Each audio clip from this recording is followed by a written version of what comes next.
Example number जो 6 है, इसके बारे में डिस्कस करेंगे हम आज की इस मीटिंग में।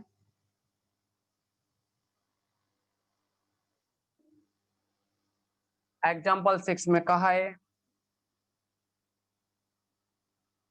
एक समान छड़ का एक सिरा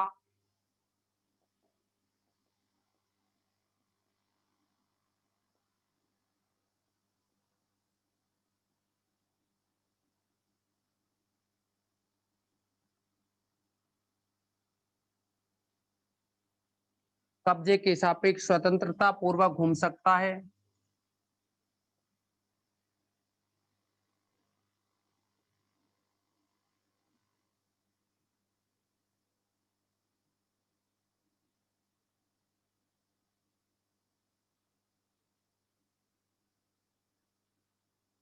स्वतंत्रता पूर्वक घूम सकता है। और दूसरा सिरा एक रस्सी से बंधा है और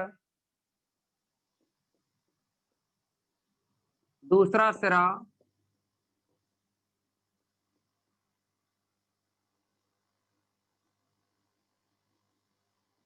एक रस्सी से बंधा है।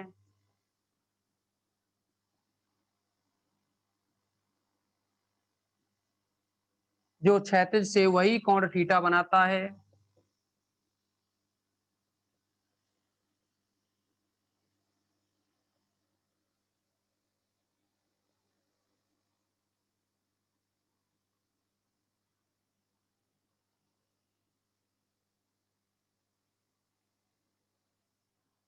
जो छड़ बनाती है।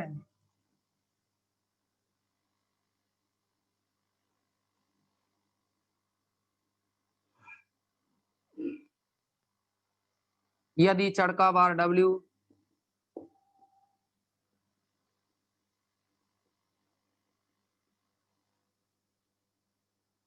हो तो सिद्ध कीजिए कि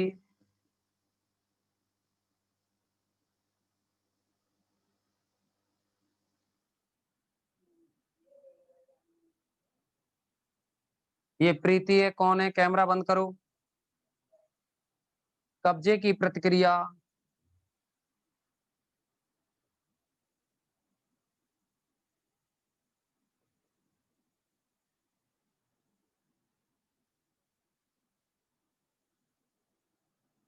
W/4 square root of 8 plus cosec square theta होगी। जो क्षैतिज के साथ जो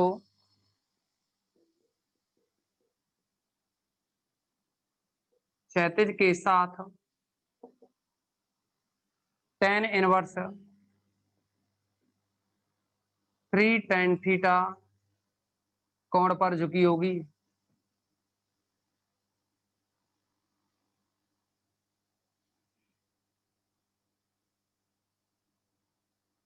जैसा कि आपसे कहा गया है कि एक समान छड़ का एक सिरा कब्जे के सापेक्ष स्वतंत्रता पूर्वक घूम सकता है और दूसरा सिरा एक रस्सी से बंधा है जो कि क्षैतिज से वही कोण बनाता है जो छड़ बनाती है। यदि छड़ का भार W हो तो सिद्ध कीजिए कि कब्जे की प्रतिक्रिया यानी कब्जे पर जो अवलंब प्रतिक्रिया है वो इतनी होगी जो कि क्षैतिज के साथ tan इनवर्स 3 tan थीटा कोण पर झुकी होगी। समझें इसका डायग्राम। जैसा कि आपको पहले भी बताया कि स्टैटिक्स हो या डायनेमिक्स हो, डायग्राम महत्वपूर्ण होता है। डायग्राम मेन होता है इसमें। डायग्राम नहीं पता आपको तो समझो कि कुछ भी नहीं कर पाओगे। अब आप समझेंगे इसमें कि मान लीजिए ये क्षैतिज है, यह क्या है, क्षैतिज है। अब इस क्षैतिज के बिंदु A पर एक कब्जा लगा हुआ है, इससे एक छड़ इस तरह से, ये जो छड़ है ना AB, ये छड़ AB है, ये क्षैतिज है, यह क्षैतिज है और ये छड़ है AB। AB छड़ है, लेकिन इस छड़ AB की लंबाई हम सुविधा के लिए 2a मान लें। इस AB की लंबाई को सुविधा के लिए क्या मान लें, 2a। और इसका यहां मान लीजिए गुरुत्व केंद्र है G, सेंटर ऑफ ग्रेविटी इस जगह है। तो इसका मतलब A डिस्टेंस इधर होगी तो A ही इधर होगी। और ये गुरुत्व केंद्र है, तो भार W जो है वो ऊर्ध्वाधर नीचे की ओर होगा। चलो भार W की अभी चर्चा कर लेंगे, लेकिन ये देखो, ये जो छड़ AB है ना, यह है जो छड़ AB है, इस क्षैतिज के साथ यहाँ कब्जा है इसमें A पॉइंट पर, तो इसको ऐसे मूव किया जा सकता है ऊपर नीचे, इस तरह से, इस तरह से, इस तरह से मूव किया जा सकता है। लेकिन इसमें कुछ और भी कहा है कि इसको, छड़ के सिरे B को, देखिए यहाँ कहा है ना कि एक समान छड़ का एक सिरा कब्जे के सापेक्ष, ये जो छड़ AB है इसका एक सिरा कब्जे के सापेक्ष, यानी A पॉइंट पे कोई कब्जा लगा हुआ है, जैसे अपने किवाड़ होते हैं ना गेट के, उनमें भी तो कब्जे लगे होते हैं मूव कराने के लिए।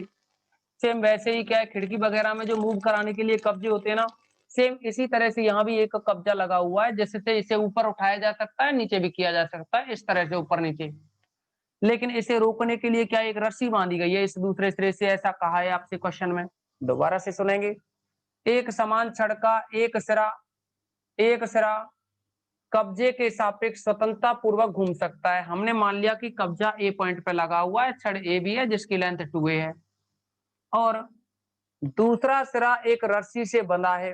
ये जो दूसरा सिरा है ना भी, ये एक रस्सी से बंधा है, जो कि क्षैतिज से वही कोण बनाता है। देखो ये दूसरा सिरा भी है, इसको रस्सी से लेकर के यहां बांध दिया, लेकिन कहा है जो कि यानी दूसरा सिरा क्षैतिज से वही कोण बनाता है, वही कोण थीटा बनाता है जो छड़ बनाती है। यानी ये जो छड़ ए बी है, इस क्षैतिज के साथ में जो कोण बनाएगी, माना थीटा बना रही है, तो ये जो रस्सी है ना, जिसमें कि तनाव कैपिटल टी मान लिया हमने, तो यह भी कहा है कि ये भी थीटा ही कोण बना रही है, दोनों थीटा थीटा कोण बना रही हैं। अच्छा, अगर इसका गुरुत्व केंद्र जी हो छड़ ए बी का, तो इसका भार ऊर्ध्वाधर नीचे की ओर होगा, और ऊर्ध्वाधर जब नीचे की ओर होगा तो इसको ऊपर की तरफ बढ़ाया, और ये कोई पॉइंट आ गया, प्रतिच्छेद बिंदु जिसे कहें। अब देखिए इसमें आगे कहा है, यदि छड़ का भार W हो तो सिद्ध कीजिए कि कब्जे की जो प्रतिक्रिया होगी, यानी यहाँ कब्जे पर जो प्रतिक्रिया होगी वो पूछी है। तो आप पहले समझेंगे कि बी पॉइंट पर जो, यानी बी सिरे पर जो रस्सी बंधी हुई है ना, बी सिरे पर जो रस्सी बंधी हुई है, इस रस्सी को अगर हम आगे की तरफ बढ़ाएं, या ये कह दो इसको और आगे की तरफ ले जाएं, तो मान लीजिए ये यहाँ आके मिला, इस पॉइंट को कोई नाम दे देंगे। अब आप समझेंगे कि जो भार W और ये तनाव की क्रिया रेखा, ये दोनों जिस पॉइंट से जाती हैं, उसी पॉइंट से इस कब्जे पर जो प्रतिक्रिया होगी वो जाएगी, क्योंकि छड़ संतुलन की अवस्था में है, छड़ संतुलन की अवस्था में है, तो दो बल जिस पॉइंट से गुजरते हैं, तीसरा पॉइंट भी उसी पॉइंट से, यानी तीसरा बल है वो भी उसी पॉइंट से पास होगा। ऐसा आपको आर्टिकल में हमने बताया था। तो हम यह कह सकते हैं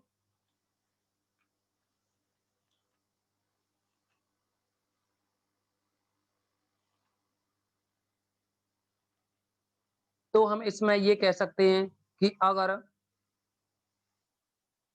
इनका ये जो प्रतिच्छेद बिंदु है O हो, यह पॉइंट C है, तो जैसा कि हमने कहा भार W नीचे की ओर है, और ये जो तनाव है ना, इसकी क्रिया रेखा इधर O पे मिल रही है, इससे W भार को O पॉइंट पे मिलती है। तो यहाँ जो A पर जो प्रतिक्रिया होगी ना, यहाँ A पे जो प्रतिक्रिया बल होगा वह भी इस O पॉइंट से गुजरेगा, इस तरह से कुछ। तो इस तरह से यह प्रतिक्रिया R मान ली, तो हमसे सिद्ध करवाया कि कब्जे पे जो प्रतिक्रिया है वह इतनी होगी, यानी R का मान इतना सिद्ध करके लाना है, जो कि क्षैतिज के साथ, जो कि का मतलब है कि ये जो प्रतिक्रिया R है ना, यह इस क्षैतिज के साथ, ये जो क्षैतिज बना हुआ है इसके साथ tan इनवर्स 3 tan थीटा कोण पर झुकी है। हम मान लें सुविधा के लिए ये अल्फा मान लिया, तो अल्फा की वैल्यू क्या है ये सिद्ध करके बतानी है कि tan inverse 3 tan theta.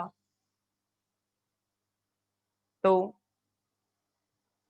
Diagram में अब किसी को कोई डाउट नहीं होना चाहिए। अगर हम इस पॉइंट को कोई नाम दे रहे हैं, मान लो L नाम दे दिया, क्या नाम दे दिया इसको L, तो आप देखेंगे जैसे जैसे हमने डायग्राम को बनाया है वैसे वैसे इसके बारे में हम लिखेंगे यहाँ। जिस तरह से हमने डायग्राम के बारे में जिक्र किया है ना, उसी तरह से हम डायग्राम के बारे में इसको लिखेंगे।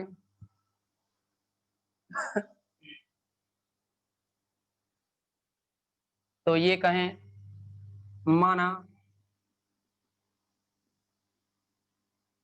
क्षैतिज AC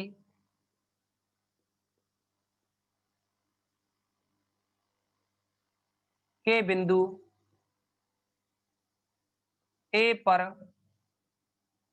AB is equal to 2A लंबाई की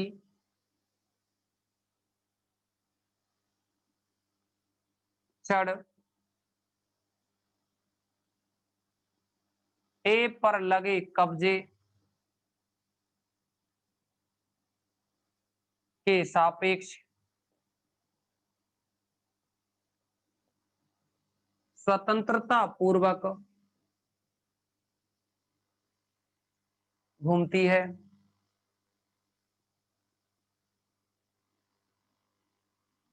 जिसका सिरा B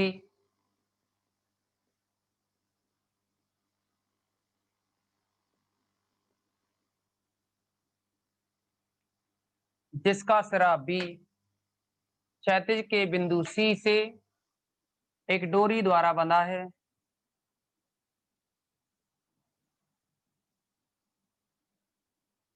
क्षैतिज के बिंदु C से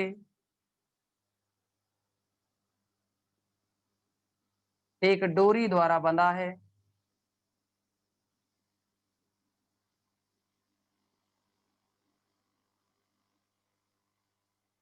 एवं छड़ तथा डोरी दोनों क्षैतिज के साथ थीटा कोण बनाते हैं।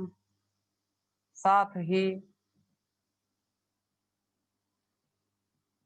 छड़ तथा डोरी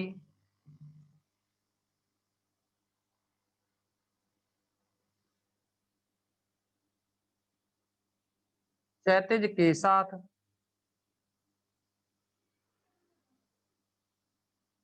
थीटा कोण बनाते हैं एवं ए पर प्रतिक्रिया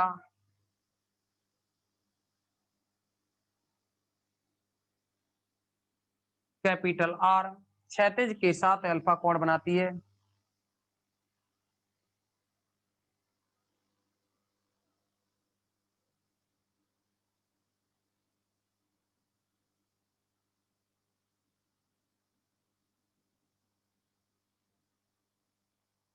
यदि छड़ AB का मध्य बिंदु G हो, जहां छड़ का भार W है, यदि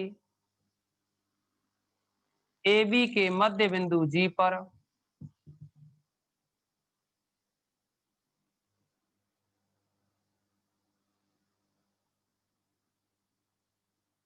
छड़ का भार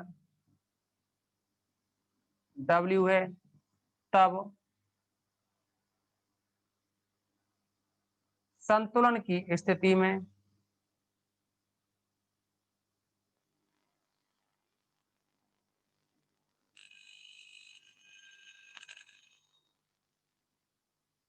निम्न बल कार्यरत होंगे।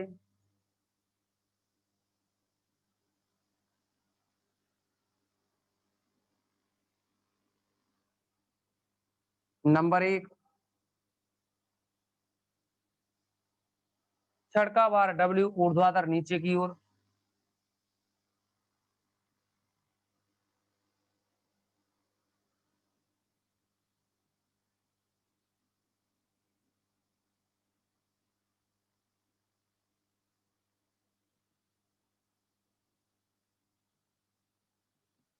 जो कि क्षैतिज को L पर मिलता है।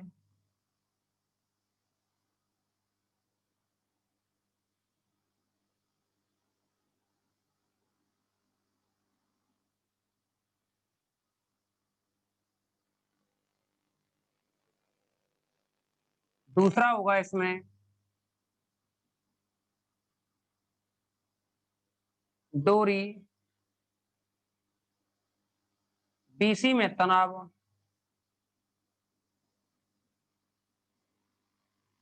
कैपिटल T, जिसकी क्रिया रेखा भार W की क्रिया रेखा को ऊपर मिलती है।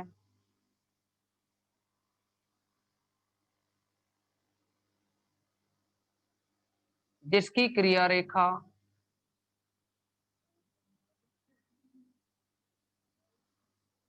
भार W की क्रिया रेखा को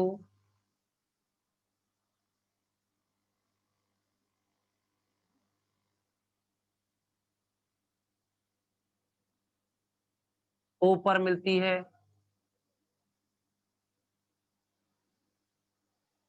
और तीसरे बल की अगर हम बात करें, यानी जिस तीसरे बल की हम बात कर रहे हैं,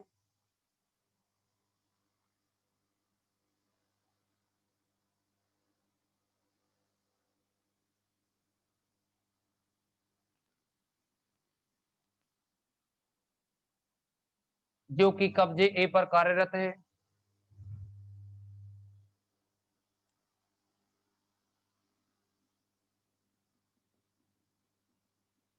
तीसरा बल है कब्जे A पर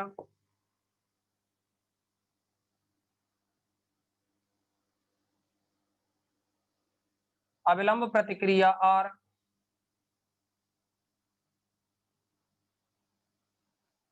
कब्जे A पर अविलंब प्रतिक्रिया R या अविलंब प्रतिक्रिया बल R, जिसकी क्रिया रेखा O से गुजरती है,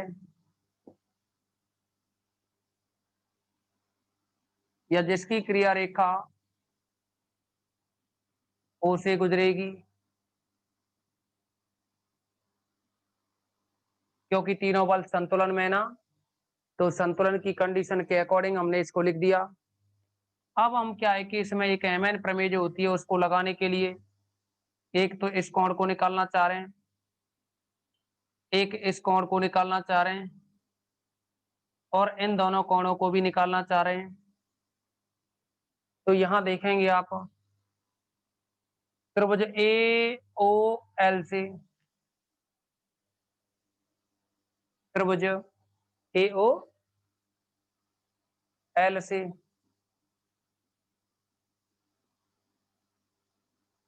कोण AOG जो बनेगा, कोण AOG समझेंगे, यह कोण अल्फा है, तो ये भी पूरा अल्फा ही होगा। और अगर ये अल्फा होगा, आपको बताया ये कोण अल्फा है, तो ये पूरा भी क्या होगा, अल्फा होगा, क्योंकि शीर्षाभिमुख। और यहाँ ये कोण है 90 डिग्री, तो ये कोण 90, ये अल्फा, तो ये फिर आप जानते हो त्रिभुज नियम से त्रिभुज के तीनों कोणों का योग होता है 180। 180 में से 90 अल्फा को घटा दें, तो 180 में से 90 घटाने पे 90 बचा, माइनस अल्फा आया, यानी ये कोण बन जाएगा 90 माइनस अल्फा। तो इसको लिख सकते हो कोण AOG बराबर 90 माइनस अल्फा। दूसरा ऐसे ही हम त्रिभुज ये जो BOG कोण की बात करेंगे, तो इसको निकालने के लिए त्रिभुज COL से, COL से, और आप देखेंगे इसमें कि जो COL है, ये COL, इसमें ये जो कोण बनेगा ना, कोण BOG, कोण BOG, आप देखेंगे कि ये 90 डिग्री है, क्योंकि ये ऊर्ध्वाधर है ना भार W, तो ये 90, ये थीटा, तो इसका मतलब ये बनना चाहिए ना 90 माइनस थीटा बराबर 90 माइनस थीटा। और आप देखेंगे कि AGL जो त्रिभुज है, AGL त्रिभुज से, इससे भी कोण को निकालें।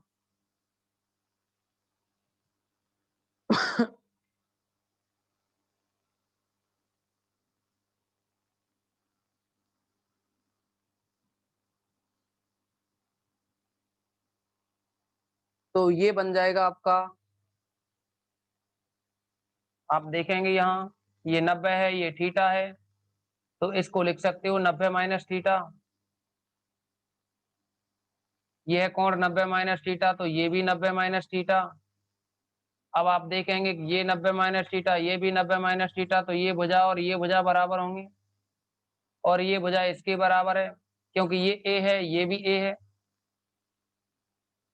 अब आप इसमें इस कोण की ओर चर्चा करें। ये जो बी जी ओ है ये 90 माइनस थीटा बना ना, तथा कोण बी जी ओ बराबर भी कितना, 90 माइनस थीटा। तो ये कोण हमने निकाल लिए। तो एक फॉर्मूला होता है जो कि एम एन प्रमेय होती है ना, उसके अकॉर्डिंग, एम एन प्रमेय के अकॉर्डिंग उस फॉर्मूले को हम लिखें। तो आपने देखा था एम एन प्रमेय के अनुसार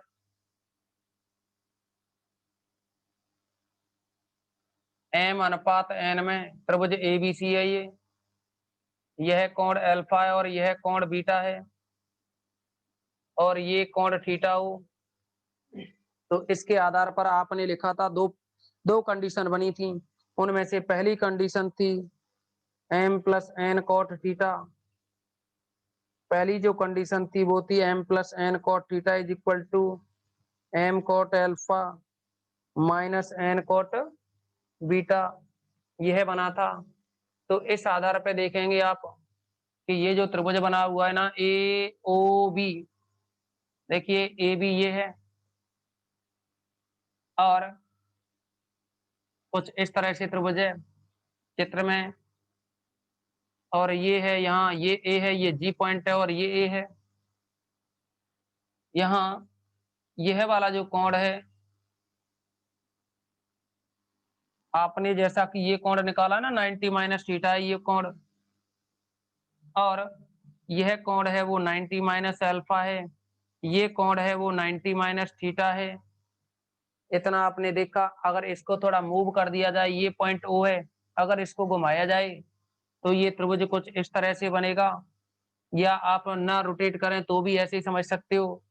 यानी अपने पास जो थीटा होता था ना उसकी जगह क्या है, यहाँ थीटा की जगह, इस थीटा की जगह कितना है, थीटा माइनस 90 माइनस थीटा, और जो एम एन है उसकी जगह ए है, ए से ए कटेगा, अनुपात निकालेंगे ना तो 1:1 आएगा। एम एन की जगह क्या लिखेंगे, 1:1। लेकिन फिलहाल हम पहले फॉर्मूले को लिखेंगे। तो हम ये कह सकते हैं, अतः एम एन प्रमेय से और एम एन प्रमेय से यह बन जाएगा M plus N cot theta is equal to M cot alpha minus N cot beta. ये हो गया आपका फॉर्मूला। लेकिन आप एक काम करेंगे, इस मीटिंग को दोबारा से ज्वाइन करोगे, सभी स्टूडेंट इसको दोबारा ज्वाइन करेंगे मीटिंग को, ओके।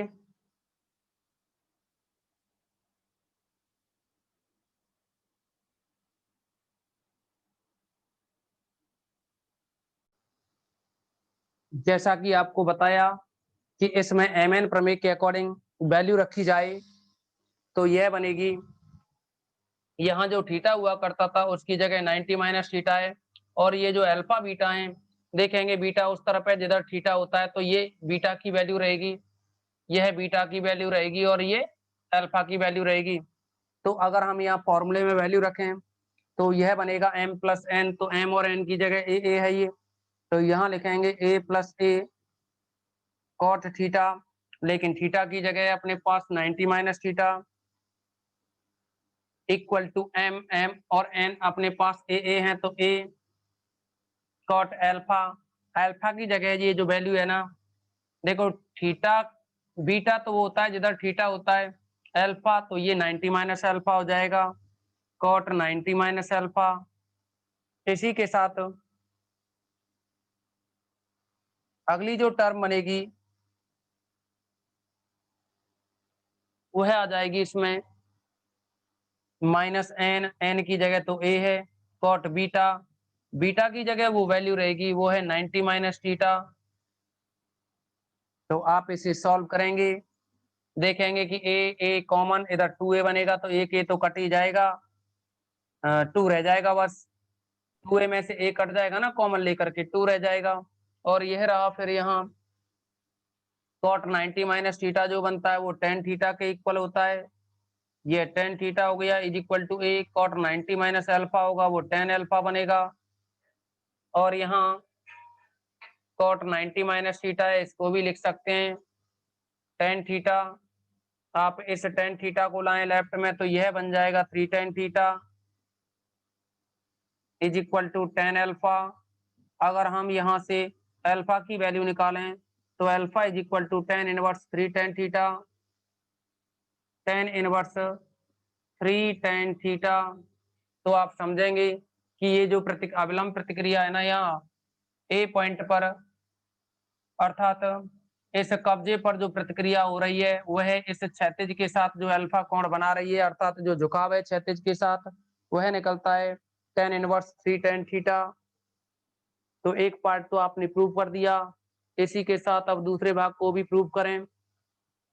तो आप एक बार इस पूरे डायग्राम का स्क्रीनशॉट लें,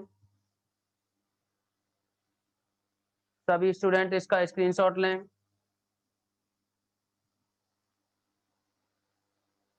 स्क्रीनशॉट हो जाए तो आप कमेंट्स में बताएं।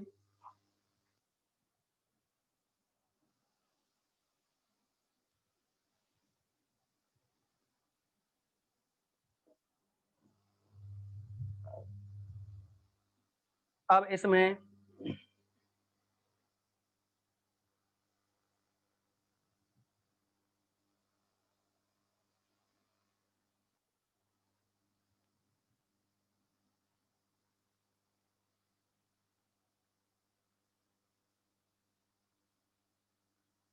सभी एंगल्स के बारे में हमने चर्चा कर दी आपके साथ में।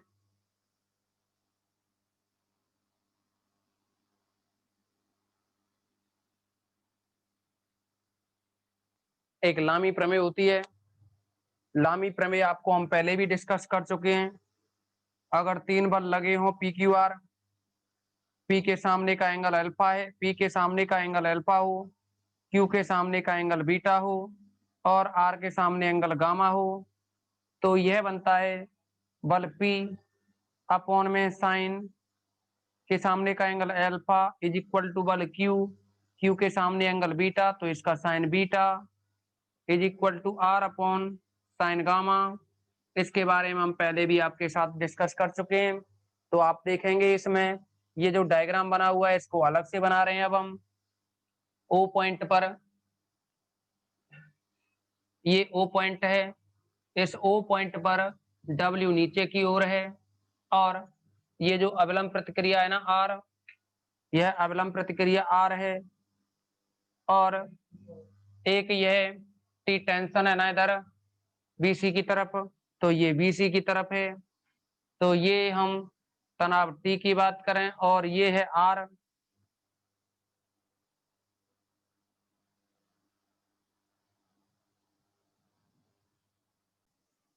तो इसमें ये जो लामी प्रमेय के अकॉर्डिंग हमने यहाँ बनाया, तो आप देखोगे कि टी के सामने, इस टी के सामने जो एंगल होगा ना वो है डब्ल्यू और आर के बीच का एंगल होगा, यानी ये वाला एंगल चाहिए हमें। इस एंगल को देखेंगे आप कि अगर हम ये वाला एंगल और ये जो 90 माइनस अल्फा है, 90 माइनस अल्फा और ये एंगल दोनों को जोड़ दिया जाए तो 180 होगा, क्योंकि W एक सरल रेखा है ना, W वाली जो रेखा है आर डब्ल्यू वाली, ये क्या एक सरल रेखा है। तो इसका मतलब इन दोनों का योग 180 होगा।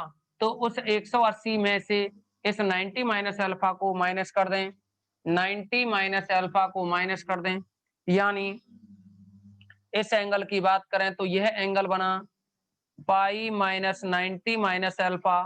इधर इस वाले एंगल की बात करें हम तो देखेंगे आप ये एंगल 90 माइनस थीटा है।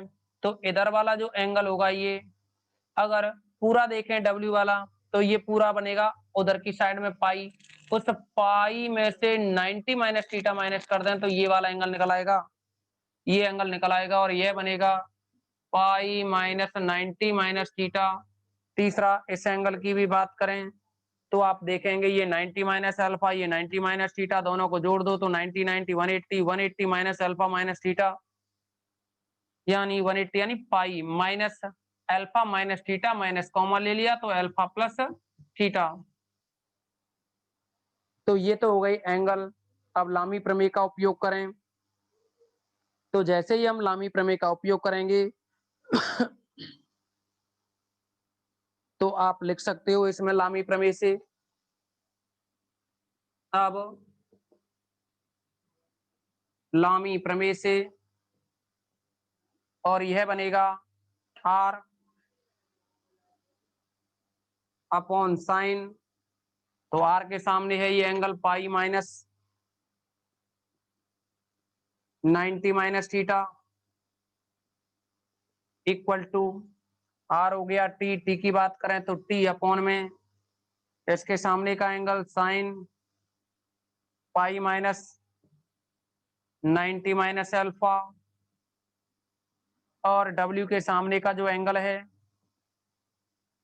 डब्ल्यू अपॉन में और यह बनेगा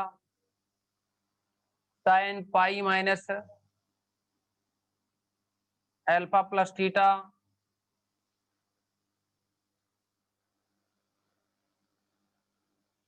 इनको सॉल्व करें तो यह बन जाएगा आर अपॉन, आप देखेंगे कि ये पाई माइनस 90 करोगे तो यानी साइन पाई 180 में से 90 घटाएंगे तो 90 बचेगा, माइनस माइनस प्लस यानी साइन 90 प्लस थीटा जो कि होगा कॉस थीटा और दूसरा बनेगा टी अपॉन में साइन पाई माइनस 90 करोगे तो 90 ही बचेगा, 90 प्लस अल्फा होगा यानी साइन 90 प्लस अल्फा का मतलब है कॉस अल्फा इक्वल में आएगा डब्ल्यू।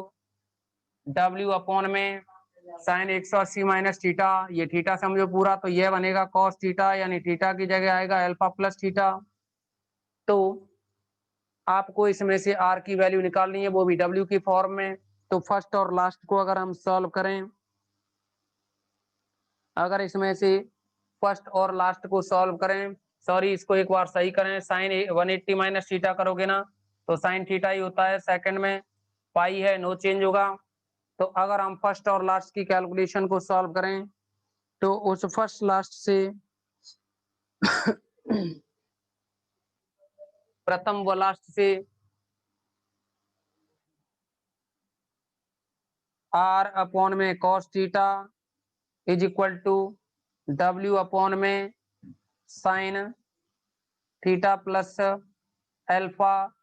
तो यहां से आर की वैल्यू निकालें तो कॉस डब्ल्यू के साथ जाएगा यानी डब्ल्यू कॉस थीटा अपॉन में साइन एक्स प्लस वाई का फॉर्मूला लगाएं तो sine theta cos alpha plus cos theta sine alpha. अगर हम इसमें से कॉमन लें, अगर हम इसमें से साइन अल्फा कॉस थीटा को कॉमन लें यानी एक तो साइन अल्फा दूसरा कॉस थीटा, तो इसमें साइन अल्फा कॉस थीटा को जैसे ही आप कॉमन लेंगे तो देखो यह बनेगा साइन अल्फा कॉस थीटा को कॉमन लेंगे तो कॉस थीटा कट जाएगा ऊपर से और जो साइन अल्फा कॉमन लें, चलो एक स्टेप बढ़ा देते हैं डब्ल्यू कॉस थीटा और इसमें से कॉस थीटा साइन अल्फा को कॉमन लें तो इस जगह एक बनेगा प्लस और यहाँ जब कॉमन लिया है तो इसका भाग लगेगा, कॉस का भाग लगेगा साइन में तो ये बन जाएगा टेन थीटा और साइन का भाग लगेगा साइन अल्फा का कॉस अल्फा में लगेगा तो ये बन जाएगा कॉट अल्फा। आप इसका स्क्रीनशॉट लें सभी, इसके बाद आगे बढ़ते हैं इसमें और जल्दी से स्क्रीनशॉट लीजिए इसका।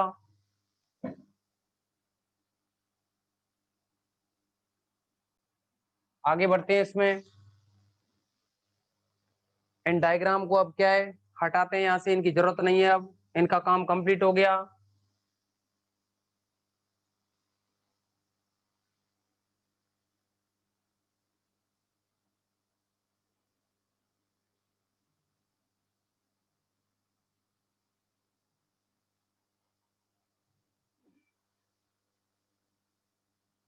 तो हम इसमें आर की वैल्यू निकालें तो R is equal to W cos theta implies R is equal to W cos theta एक काम कर सकते हैं आप, कॉस से कॉस कैंसिल करें, साइन को ऊपर ले जाएं तो W कोसेक अल्फा बनेगा।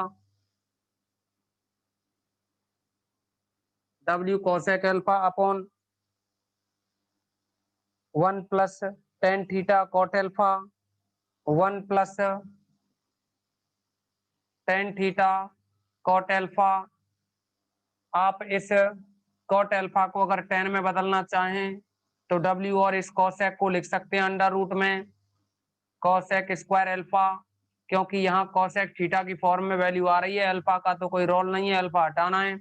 अल्फा को हटाने के लिए आपने थोड़ी देर पहले ही एक रिजल्ट निकाला था इससे पहले कि tan alpha is equal to, वो रिजल्ट निकला था tan alpha is equal to 3 tan theta. ये पहला रिजल्ट निकाला आपने, तभी तो यहाँ से alpha equal to tan inverse 3 tan alpha बना था ये रिजल्ट। तो आप देखेंगे यहाँ 1 प्लस टेन थीटा इंटू में 1 अपॉन टेन अल्फा, तो यह बन जाएगा W, और ऊपर जो रूट में कोसेक स्क्वायर है ना, इसका मान रख सकते हैं 1 प्लस कॉट स्क्वायर अल्फा, और यह आ जाएगा 1 plus tan theta into 1 upon tan alpha. आप इस कॉट को 1 अपॉन टेन करेंगे ऊपर, तो यह बनेगा W में अंडर रूट 1 प्लस कॉट, यानी कॉट अल्फा है ना, कॉट अल्फा का मतलब 1 अपॉन टेन अल्फा। इस कॉट को 1 अपॉन टेन करोगे तो टेन की वैल्यू कितनी है यहाँ से 3 टेन थीटा, लेकिन यहाँ 3 टेन थीटा, लेकिन स्क्वायर है तो ये बनेगा 9 टेन स्क्वायर थीटा, और अपॉन में आएगा फिर 1 plus tan theta into tan alpha की जगह लिखेंगे यहाँ से 3 टेन थीटा, 1 अपॉन जो टेन अल्फा है ना, इसकी जगह 3 टेन थीटा। इस 10 से 10 कैंसिल हो जाएगा, ऊपर बनाइए W under root 1 plus 1 by 9, 1 upon tan square हो जाएगा ये कॉट स्क्वायर अल्फा, अपॉन में आएगा ये 1 प्लस 1 बाई 3। इसको सॉल्व करेंगे जैसे ही इसे सॉल्व करेंगे तो R इज इक्वल टू बनेगा ये, R is equal to LCM लेंगे तो 3 और 1 4/3 आएगा, 4/3 ऊपर जाएगा तो 3/4 बनेगा, 3/4, और ये आया W। अंडर रूट में अगर एलसीएम लें तो 9 प्लस 1 9 प्लस कॉट स्क्वायर बनेगा, अंडर रूट में आएगा 1/9 एलसीएम में, और ये बनेगा फिर 9 प्लस कॉट स्क्वायर थीटा, इतना बन जाएगा। अब इस 9 को अगर रूट से बाहर निकालें, इस 9 को रूट से बाहर निकालें तो 3 बन के निकलेगा, और 3 से ये 3 कट जाएगा। देखो 9 को रूट से बाहर निकालोगे 3 बन के निकलेगा, तो इस 9 से ये 3 कट जाएगा, बराबर में 1/4 W अंडर रूट 9 को लिखोगे आप 8 प्लस 1, और प्लस में कॉट स्क्वायर थीटा और है तो ये cot square theta equal to 1/4 W under root में 8 प्लस 1 प्लस कॉट स्क्वायर को हम कोसेक स्क्वायर लिख सकते हैं। यही R की वैल्यू आपसे पूछी गई थी।